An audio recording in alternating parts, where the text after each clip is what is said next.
बैठे हैं, मैं भी मोदी का समर्थक हूं, लेकिन मैं उनकी फेवर में एक बात करूंगा। जैसे मान लीजिए हम किसान कोई भी धरना ना दें, या हम मान के चलते हैं कि मोदी जी हमने आपकी बात मान ली और हमने कोई धरना नहीं दिया, और आपने बिना एमएसपी के गेहूं का काम और जीरी का काम दोनों शुरू कर दिए।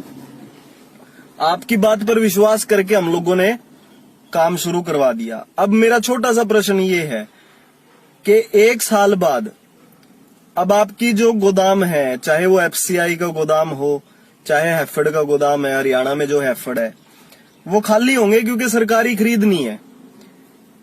मान लीजिए भाई अगर मैं अदानी की जगह हूं या मैं अंबानी की जगह हूं तो मैं क्या करूंगा, मैं वो चीज आपके साथ शेयर करूंगा और फिर मोदी जी इस बात का आप जवाब दे दें, या फिर बीजेपी का कोई भी समर्थक है वो जवाब दे दे।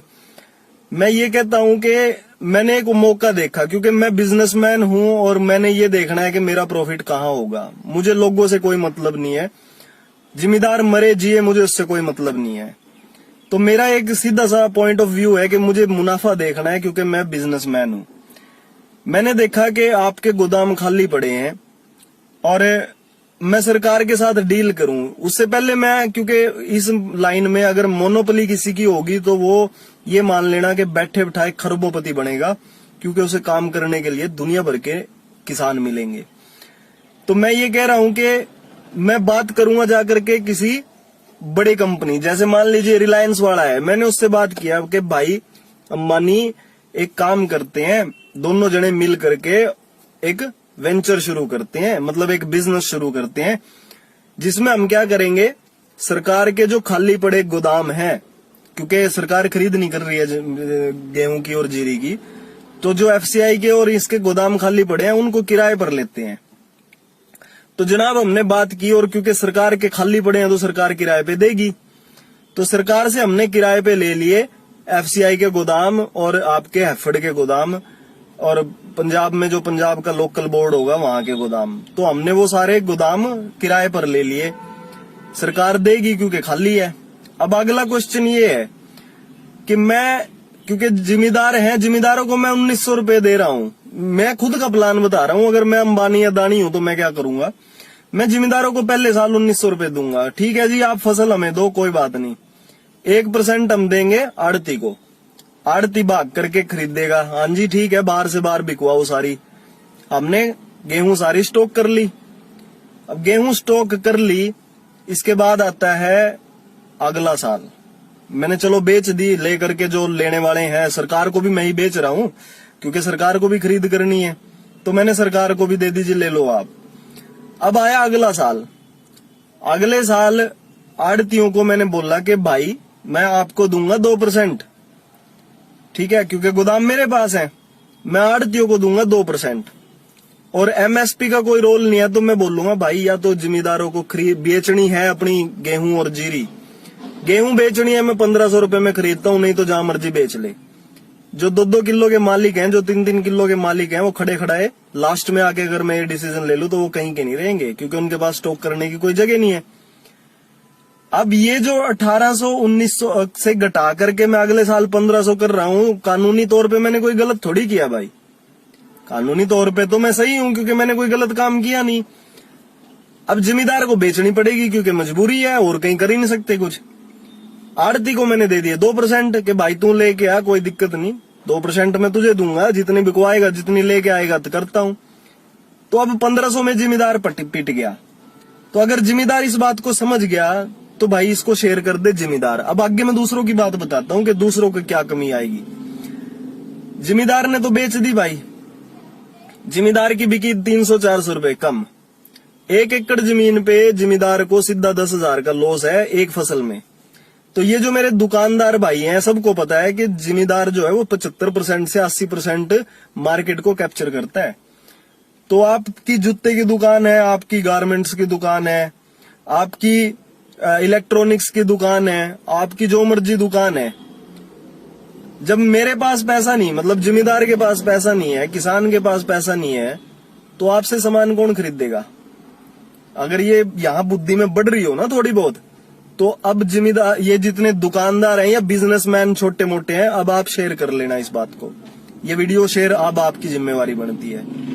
इसके बाद आ जाता है आपका जो कहता है कि भाई मैं तो ना दुकान कर रहा हूं ना मैं जिम्मेदार हूं, मैं तो छोटी मोटी प्राइवेट नौकरी कर रहा हूं, कोई बात नहीं। तो फिर मैं अब आपके लिए बताऊंगा कि आपको क्या नुकसान होने वाला है। जब आप स्टॉक मैंने कर लिया, ठीक है जी, मेरे पास पड़ी है, मैंने कहा कि गेहूं जो है भाई वो अब आपको यहां पता होना चाहिए डिमांड एंड सप्लाई का रूल। जब मैं किसी की चीज की सप्लाई रोक दूंगा तो डिमांड बढ़ेगी, और डिमांड बढ़ेगी तो उसकी कॉस्ट बढ़ेगी।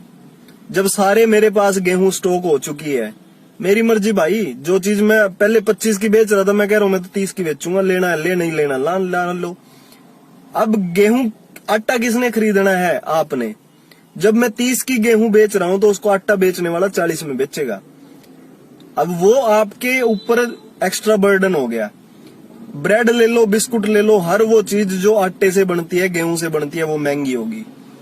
तो अब लॉस किसका हुआ? जो आम आदमी रिक्शा चलाने वाला हो गया, छोटे मोटे नौकरी पेशे पे है, कोई फैक्ट्रियों में लगा है, कोई होमगार्ड लगा है, कोई आपका जो मर्जी लगा लेना, आप जो एक तरह से प्राइवेट नौकरियां कर रहे हैं।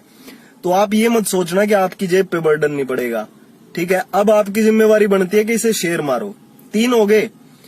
अब मैं ये कहता हूं कि अब बचा कौन? बचा सिर्फ सरकारी नौकरी वाला, उसको कोई असर नहीं पड़ेगा। सरकार पेंशन पे मतलब जो इनकी सैलरी हाइक है वो बढ़ाती जाती है। हर बार कोई ना कोई नया वेतन आयोग ठोक देंगे, बढ़ा दो जी 5,000, बढ़ा दो जी 7,000, बढ़ा दो जी 10,000। तो मरने वाले आप और जो नॉर्मल लोग हैं वो हैं। तो मेरे हाथ जोड़ के आप सबसे यही प्रार्थना है, जो भी आप करो लीगल तरीके से करना, क्योंकि यहाँ क्या होने वाला है, ये एक बहुत बड़ा, जैसे शाहीन बाग में हुआ था, यहाँ भी कुछ ना कुछ इस तरह के होने की आशंका रहेगी।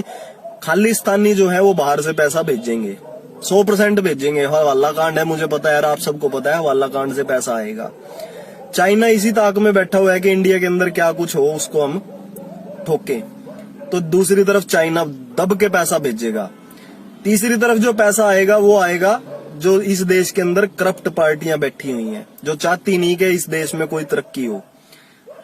एक चीज और मैं आप लोगों को बोलना चाहूंगा, शांति प्रिय काम आपने सबने करना है, ये हाथ जोड़ के मेरी प्रार्थना है, गलत काम मत करना। लेकिन एक चीज फिर वो जो मैं कहना चाहता था वो ये है कि आप ये देख लेना दोस्तों कि ये माहौल जो घूमेगा, अब गलती कोई भी करेगा, ये मान के चलना कि भाई राम ने भी, जो हमारे श्री राम हुए, मर्यादा पुरुषोत्तम श्री राम, गलती उन्होंने भी की थी, जिसकी वजह से सीता को वनवास में जाना पड़ा। गलती श्री कृष्ण जी ने, जिनको मार्गदर्शक बन के सब कुछ बताया, गलती उन पांडवों ने भी की थी, जिसकी वजह से महाभारत का इतिहास रचा गया। तो ये मत सोचना कि मोदी बैठा है तो गलत नहीं करेगा। ये सोच करके अगर रहोगे ना दोस्तों, तो जो एक सत्य की परिभाषा है ना कि जो आपके तर्क की कसौटी पर खरा उतर जाए, वो सच है। तो मुझे यहाँ ये एक सबसे बड़ा डाउट लग रहा है, जिसकी वजह से मैं किसानों के साथ हूं कि एमएसपी कर दो बस। आप इससे कम खरीद ना सको भाई, जिस मर्जी को कह दो आप जो मर्जी आए जो मर्जी खरीदे, लेकिन इससे कम ना खरीद पाए।